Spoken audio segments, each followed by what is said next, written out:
Dear Ma, everyone, nice to see you. We have been exploring really intimate yet out of the box understanding of bhakti, devotion. And I was thinking today that really what we are learning is that bhakti brings us close to humanitarianism. It makes us better people. It uplifts our consciousness, our awareness. It untangles us from the dirty web of samsara, its gossip, its divisiveness, its darkness, and invites us to step up, to rise in our love for Ishvara. Since September of 2024, we have been looking at verses in the Bhagavad Gita.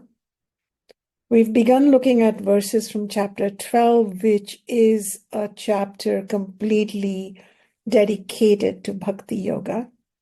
But one does not begin there. One has a lot of preamble until one arrives at the chapter 12, where we are looking at many of those beautiful gems in a systematic manner.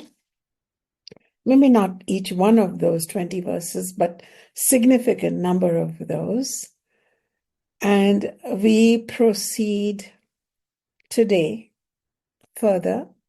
But because there has been a little break because of the way the classes were sequenced, I bring to your attention that we have begun our exploration with verses from Narada's Bhakti Sutras that were definitive, cryptic, and supremely clear. And then we launched into understanding Bhakti from Bhagavan's own speech, from Ishvara's own speech in the Bhagavad Gita. Ishvara has many, many forms. We definitely cannot say it's restricted to Krishna in the Bhagavad Gita, but yes, Krishna is understood as an avatar of Vishnu, which is none other but Ishvara's sustenance principle. So when we pay attention to the Bhagavad Gita, we become sustained from within by the Vishnu principle within.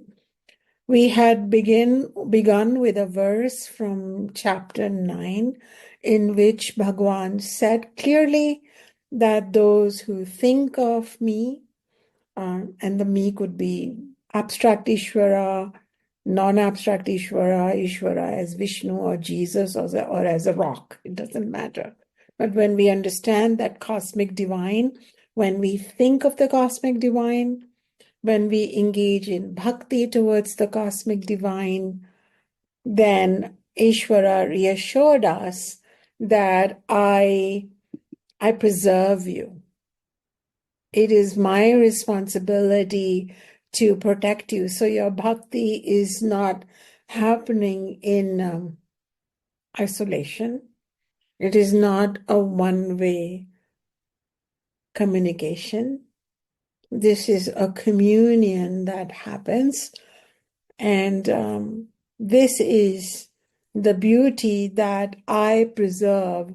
Yogakshemam vahamyaham. Yogakshema means I take care of your spiritual journey, yoga, and I take care of your material needs, kshema. So people who start free falling down the path of bhakti, and I'm using the word free falling because there's a lot of letting go of our own control and bringing in the management of Ishvara. As we free fall in bhakti, we find that invisible hands are uplifting us. And this was a beautiful teaching that we received from chapter 9. And then within that chapter 9, in the verse 26, Bhagavan talked to us about, hey, you want to do ritualistic worship? Go for it. But I am pleased. With simple things. I don't need complex rituals. You could bring meaning into offering me a patram, a leaf, pushpam, a flower, phalam, a fruit, water, toyam, a few drops of water. The one who is the ocean is pleased with, infinite ocean is pleased with a teaspoon of water from us. So this is really us using our samsaric ingredients to greet Ishvara every day at our altar. And that is the Vedic practice of puja. However, it can be as simple as that. And then we went back to chapter 3 and we looked at verse 30, in which we went through what is Bhakti Yoga, pure and pure, but it is also the crux of Karma Yoga, because Karma Yoga without Bhakti is empty, and Bhakti is Karma Yoga without Bhakti is empty, and Bhakti Yoga's fulfillment is Karma Yoga, in which we looked at the 4 ways in which we practice Bhakti and offer our actions on the world stage to Ishvara. Whatever we receive is from Ishvara as Ishvara's prasadam, and we do it from a selfless space, from an attitude perspective, and we do it without mental feverishness of control and grief and suffering and lamentation. So come really calm down in the process. So we looked at Ishvara telling us in verse 11 of chapter 4 that in whichever way, this is a highly inclusive verse, in whichever way you approach me, I reciprocate accordingly. So there are no rules, no dogmas, no cultural silos. There is only the warm reciprocation. And then Ishvara points out that everyone follows my path knowingly or unknowingly. Even those who are busy denying Ishvara are still denying Ishvara. But that truth is always there. And the more conscious we can become in that journey, the better it is. Then Ishvara went on in chapter 12 to explain us in verse 13 and 14, very important verses as a checkbox for us, what kind of bhaktas are dear to Ishvara, which is really saying, here is how to be a bhakta. And it didn't say, wear an elaborate tilak, change your religion, come to the banks of river Ganga or climb the Gangetic mountains. No, it was simple, like if your heart can be free of malice towards all living beings, because I dwell in all of them. If you can be friendly and compassionate to them, then you are very dear to me. If you can be free of attachments, possessiveness, egotism, so your ego is not all gnarled and scratchy and graspy while on earth, and instead you are cheerful because you have an equipoised, calm, non-distressed mind, and you have a tendency to forgive, and you tend to remain content within the circumstances that I provide you.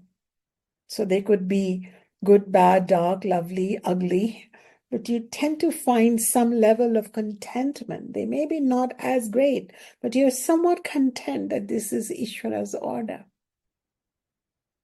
And you remain united within me. You never go very far away from me in despair and in joy.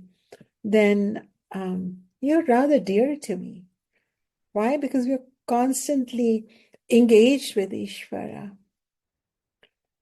And then in verse 15, there's a reiteration by Bhagavan to say they are not a source of annoyance to other beings, and nor do they get annoyed easily by other beings. They see this as a setup, a leela. whether the politics, the economy, the environment, beyond a certain point, it goes this way or that way. We do our best dharmically, but we don't fall apart. Why? Because there is a greater power. And we go through life with less energy, disgruntled energy discharge. And we are free from fear and anxiety, and we are rather dear to Ishvara. So Ishvara takes notice. The universe takes notice. What do you mean by those bhaktas are dear to me? Is Ishvara playing favorites? Not at all. Because we find that Ishvara dwells in each one of us. But yeah, if you want to have a conscious connection with that cosmic source of divinity that dwells in every particle of this universe, then there are ways. We continue exploring chapter 12 today in verse 16, 17, 18, 19, 20. I have 5 more verses to go. Let us see how far we go, and I have some beautiful verses for you.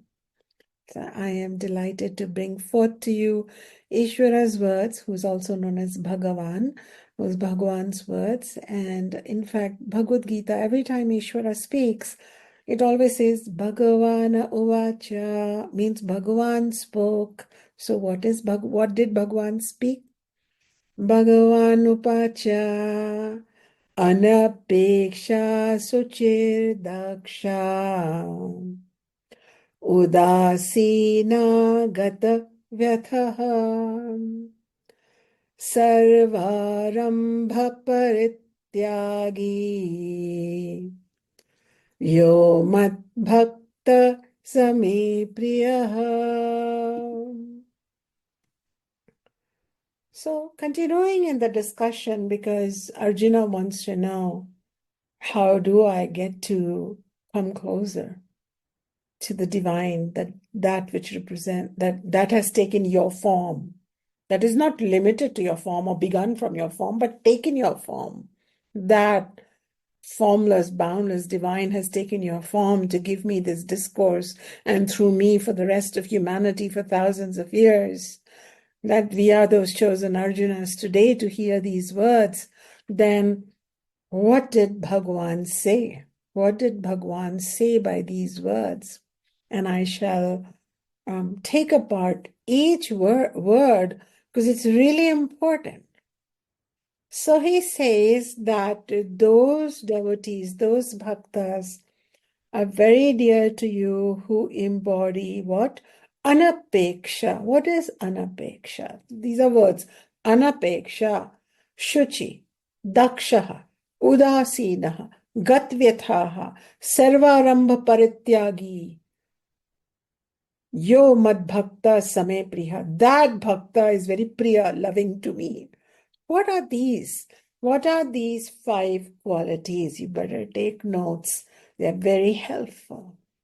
Anapekṣhaḥ means, anapekṣhaḥ here means they are indifferent. They have some degree of indifference. They are not robos. They are not feelingless, thinkingless people, but on the whole, after some evaluation, deep breathing, meditation, they become indifferent to worldly gains and worldly losses. If you are really impoverished, then the loss of $10 or 10 rupees or 10 rupayas or 10 yen would make a huge difference to you. Okay?